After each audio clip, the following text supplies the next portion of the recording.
Football football football ক্রীড়ামোদী ভাই বোনদের জানিয়ে দিচ্ছে আনন্দের সংবাদ। আজ সন্ধ্যা 7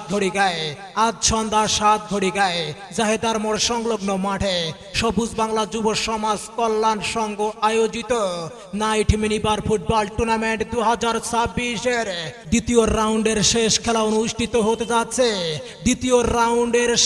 অনুষ্ঠিত হতে যাচ্ছে আজ সন্ধ্যা 7 ঘড়িকায়। তো জমকালো আয়োজনের হাই ভোল্টেজ গুরুত্বপূর্ণ খেলাটিতে পরস্পরের মোকাবেলা করবে। একদিকে খেলবে ড্রিম এফসি স্পোর্টিং ক্লাব, অপরদিকে মোকাবেলা করবে ইয়ং স্টার ফুটবল একাদশ। ইয়ং স্টার ফুটবল একাদশ বনাম ড্রিম এফসি স্পোর্টিং ক্লাব খেলবে আজ সন্ধ্যা 7 ঘড়িকায় জাহেদার মোড় সংলগ্ন মাঠে নাইট মিনিবার ফুটবল টুর্নামেন্টের দ্বিতীয় রাউন্ডের শেষ খেলায়। উক্ত জমকালো আয়োজনের মনোমুগ্ধকর হাই ভোল্টেজ খেলাটিতে উদ্বোধন করতে প্রধান অতিথি হিসেবে মঞ্চ আলোকিত করবেন আপনাদের আমাদের সুপরিচিত ব্যক্তিত্ব, তরুণ ও তারুণ্যের অহংকার, দূরদর্শী উদ্যোক্তা ও উন্নয়নের প্রতীক জনাব মোহাম্মদ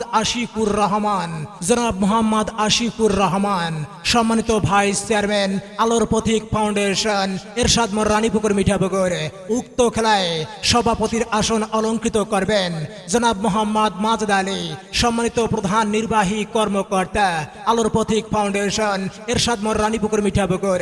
বিশেষ অতিথি হিসেবে উপস্থিত থাকবেন জনাব মোহাম্মদ মোরসালিন মিয়া, এরিয়া ম্যানেজার আলোর পথিক ফাউন্ডেশন, জনাব মোহাম্মদ হাফিজুর রহমান, সম্মানিত ম্যানেজার আলোর পথিক ফাউন্ডেশন, জনাব মোহাম্মদ বারিউল ইসলাম, কম্পিউটার অপারেটর আলোর পথিক ফাউন্ডেশন, জনাব মোহাম্মদ গোলাম রসুল, সম্মানিত স্বত্বাধিকারী মেসার্স তানজিল ট্রেডার্স এরশাদ মোড় রানীপুকুর।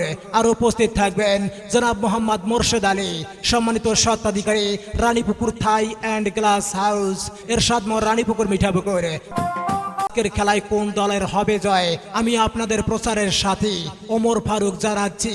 হাড্ডাহাড্ডি লড়াই, পায়ের কারিশমা দেখতে, টান টান উত্তেজনাপূর্ণ খেলাটি দেখতে চলে আসুন আজ সন্ধ্যা 7 ঘড়িকায় জাহেদার মোড় সংলগ্ন মাঠে সবুজ বাংলা যুব সমাজ কল্যাণ সংঘ আয়োজিত নাইট মিনিবার ফুটবল টুর্নামেন্টের দ্বিতীয় রাউন্ডের শেষ খেলায়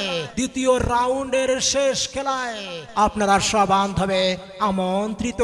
উক্ত খেলার সার্বিক সহযোগিতায় আলোর পথিক ফাউন্ডেশন এরশাদ মোড় রানীপুকুর মিঠাপুকুর, আয়োজনে সবুজ বাংলা যুব সমাজ কল্যাণ সংঘ নাসিরাবাদ রানীপুকুর মিঠাপুকুর।